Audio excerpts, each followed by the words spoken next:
1. Yonko Saga, Sanji vs. Page 1. The Yonko Saga is a lengthy saga that comprises a bunch of major story arcs: Zou arc, the whole Cake Island arc, and the currently ongoing Wano arc. The former two arcs were centered around Sanji. He was featured in a good number of fights in these arcs. But with all said and done, Sanji's best fight in this saga was after all the one against Page 1.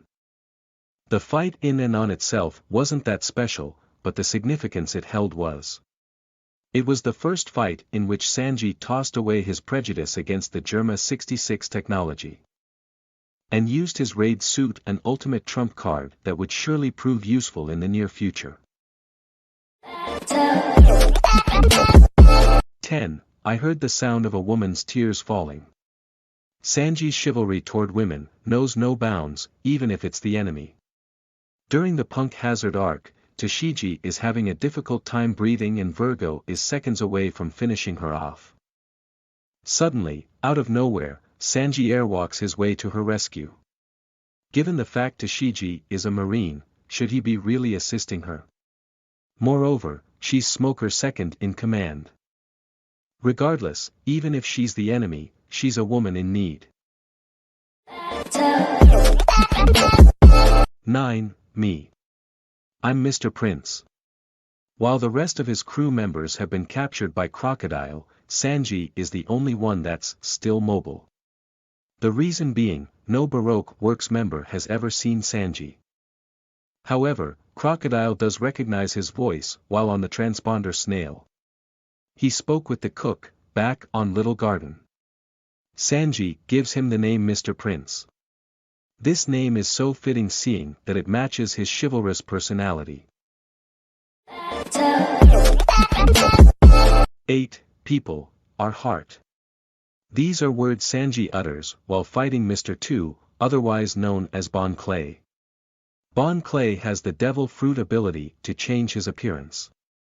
He uses this ability to take advantage of Sanji by turning into Usopp.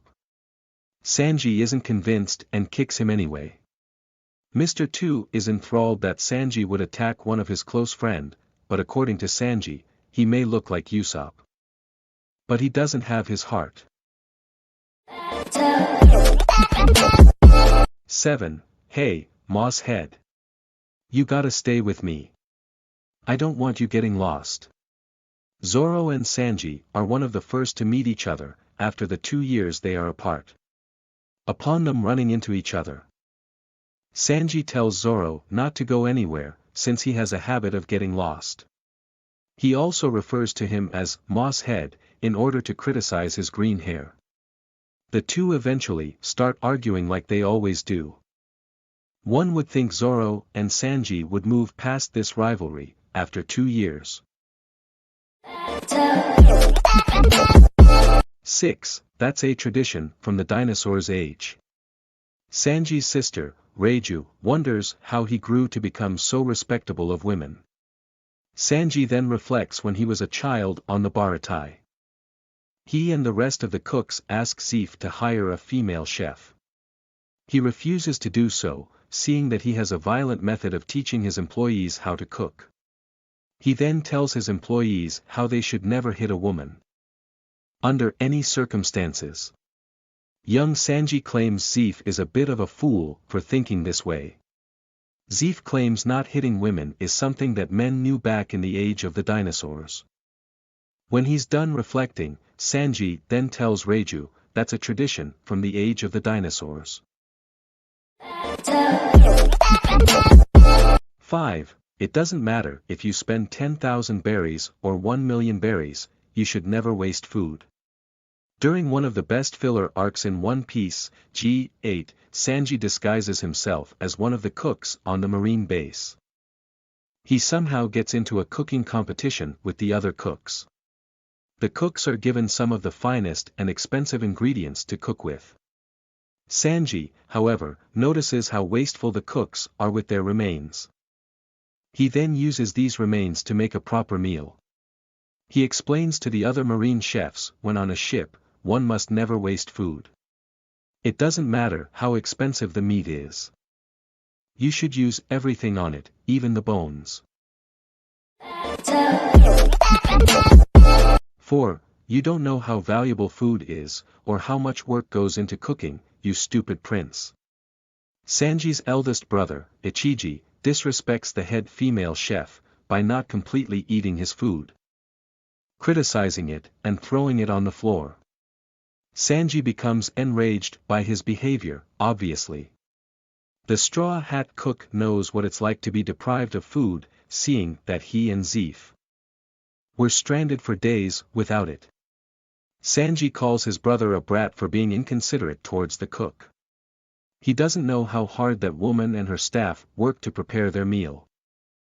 Furthermore, he doesn't know how valuable food is since he has never missed a meal. 3. Cooking is a gift from the gods, spices are gift from the devil. Looks like it was a little too spicy for you. Sanji says this after he uses his infamous flambeage shot against CP9's Jayabra. This quote resonates with many fans because Sanji doesn't just mean this when he fights, he means this while he cooks, as well. Sanji is very passionate about cooking, it gives him a rather holy feeling. When he uses spices, however, it's a bit of a walk on the wild side, hence why he believes they're a gift from the devil. 2. I understand starving people more than anyone. After being stranded without food for days on end, Sanji vows he will never deny anyone food, even an enemy. Jin, combat commander of the Krieg pirates, is denied food because of his reputation. At the Baratai, Jin even offers to pay for the meal. They still tell him no and throw him out. Sanji makes him a meal anyway. At first, the Krieg pirate rebukes the gesture, seeing it as a charity. Sanji basically tells him to swallow his pride. He later laments to Jin that he knows how it feels to be deprived of food.